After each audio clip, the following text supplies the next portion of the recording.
Olá pessoal, tudo bem? Aqui é o Rafael. Estou aqui para pedir que se inscrevam no canal e nos ajudem a cada vez melhorar nosso conteúdo para vocês. Não se esqueçam de se inscrever. Muito obrigado. Segue o vídeo. Fui.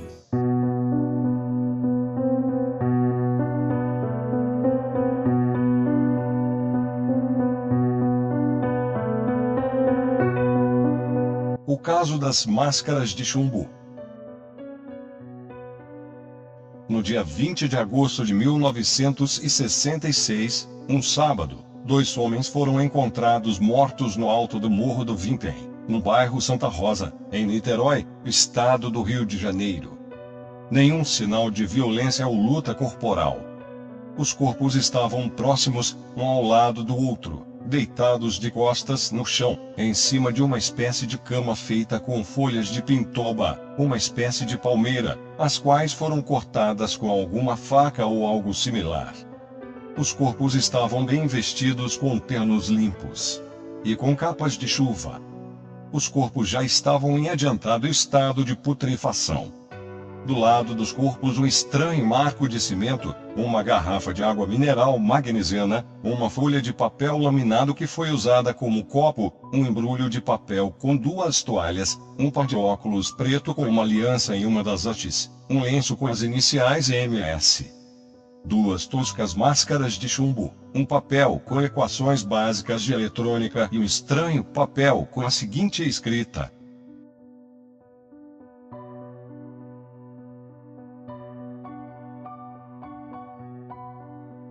a autópsia realizada nos corpos, pelo médico legista Dr. Astor Pereira de Melo, nada revelou como a causa mortis, pois não havia sinal de violência, de envenenamento, de distúrbios orgânicos e total ausência de contaminação por radioatividade. Foram realizados diversos exames toxicológicos, em diversos pedaços das vísceras e todos deram negativos. Os documentos que portavam permitiram facilmente identificar que eram os sócios radiotécnicos Miguel José Viana, 34 anos, e Manuel Pereira da Cruz, 32 anos, moradores na cidade de Campos do Goytacazes, interior do estado do Rio de Janeiro. Os exames grafotécnicos realizados nos bilhetes provaram que a caligrafia era de Miguel José Viana.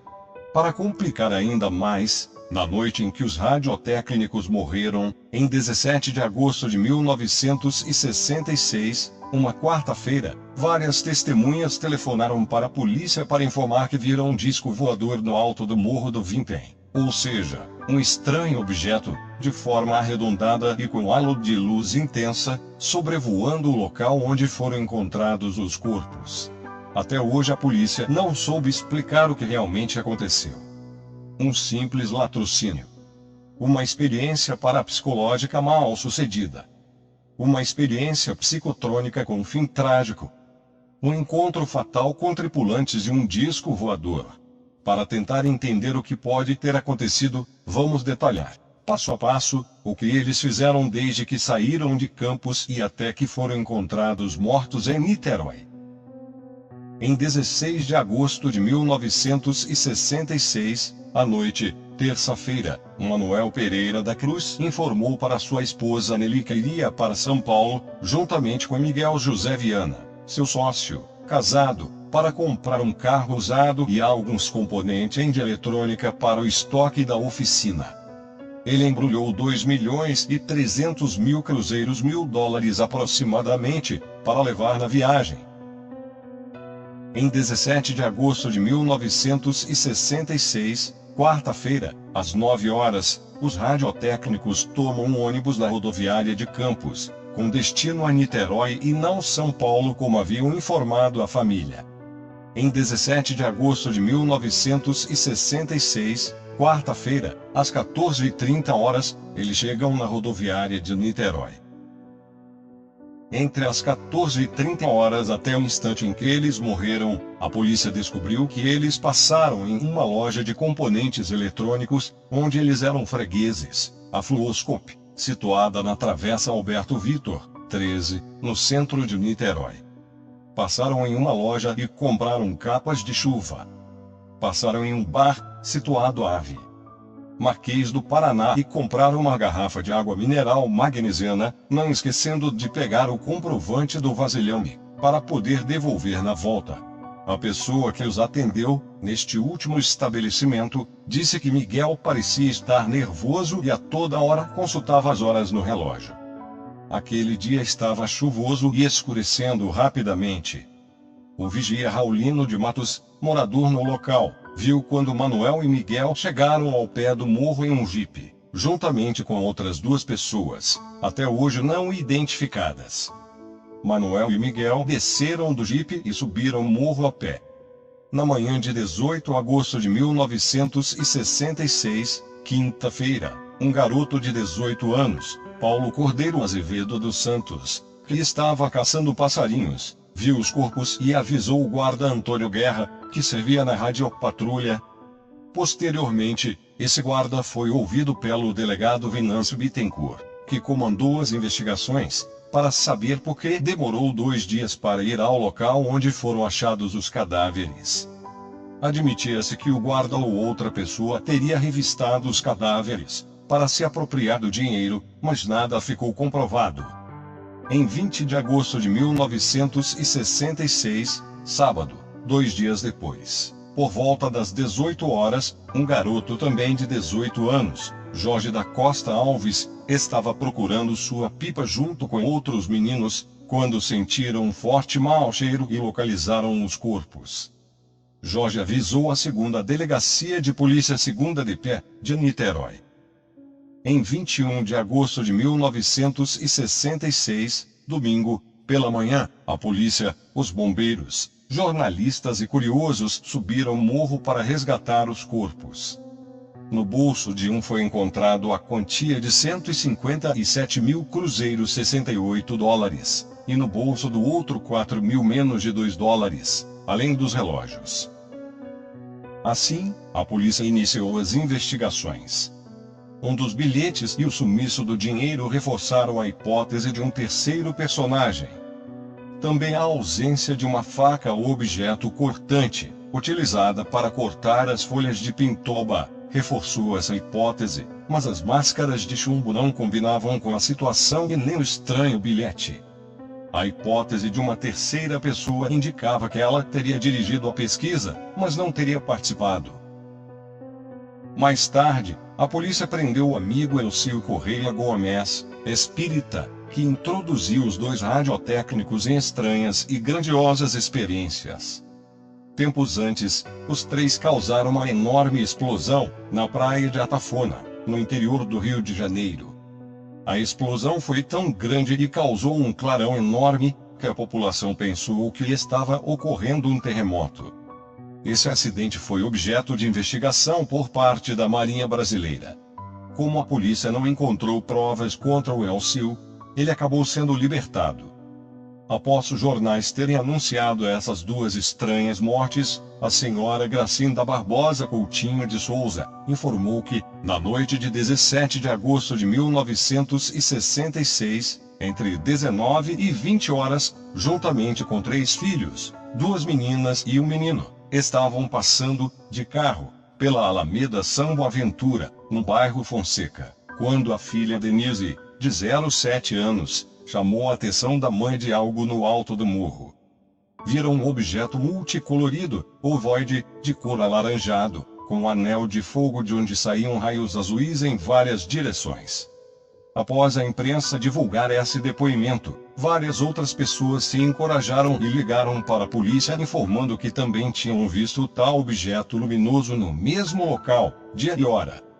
Técnicos em eletrônica fundamentaram a hipótese de que Manuel e Miguel foram mortos por um raio, pois nesse dia chovia muito.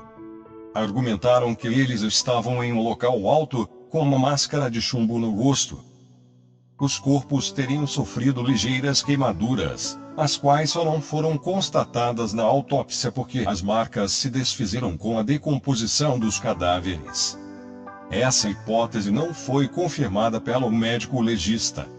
O padre Oscar Gonzalez Quevedo, professor de parapsicologia, na época, deu um depoimento ao jornal O Globo, informando que máscaras de chumbo eram usadas em testes mortíferos de ocultismo.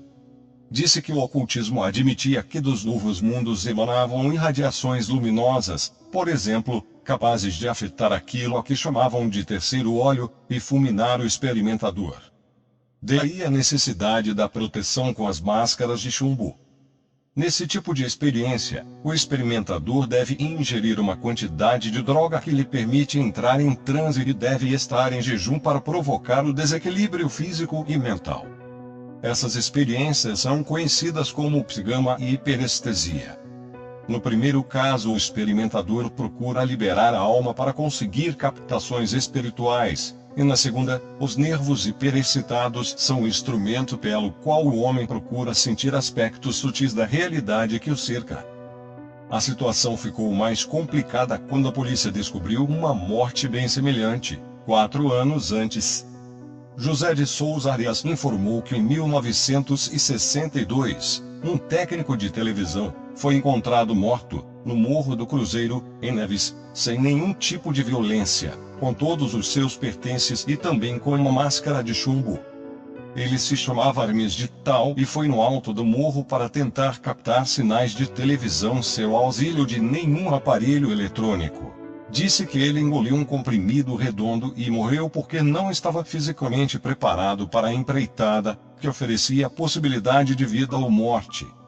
Depois de muita investigação e várias hipóteses levantadas, em 25 de agosto de 1967, os corpos foram exumados, para ser realizada uma nova série de exames, no Rio de Janeiro e São Paulo, mas nada foi descoberto. Em maio de 1969, a Justiça brasileira arquivou o processo por falta de provas. Em 1980, um novo mistério. O cientista e ufólogo Jacques Vallée, que trabalhou para a NASA, veio ao Brasil exclusivamente para pesquisar esse caso. Ao chegar no local, em companhia de sua esposa, do detetive Saulo Soares de Souza e do repórter policial Mário Dias, subiram o morro e lá ficaram estarrecidos.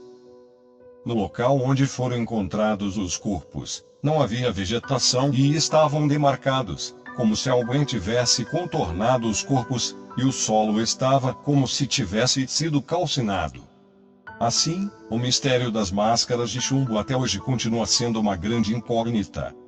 A polícia não conseguiu esclarecer o que aconteceu e nem o Poder Judiciário. O que realmente aconteceu? Um latrocínio bem elaborado. Uma experiência parapsicológica mal sucedida.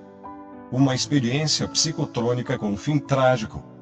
Um encontro fatal com tripulantes de um disco voador. Não sabemos. Explicação na visão dos céticos. Para os céticos, os códigos encontrados nos bilhetes são de peças eletrônicas, como válvula, com as quais eles trabalhavam e que pretendiam comprar na viagem. Acreditam em uma possível tentativa de contatar seres ou espíritos extraterrestres por meios esotéricos, mas ao invés de teriam encontrado um criminoso, o terceiro elemento cogitado pela polícia, que os teria manipulado e envenenado.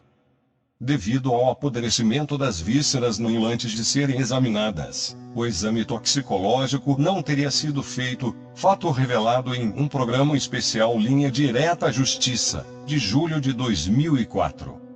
O fato da vegetação não crescer na área onde os corpos foram encontrados seria explicado pela quantidade de formol jogada no solo para conter o cheiro que teria impregnado no local.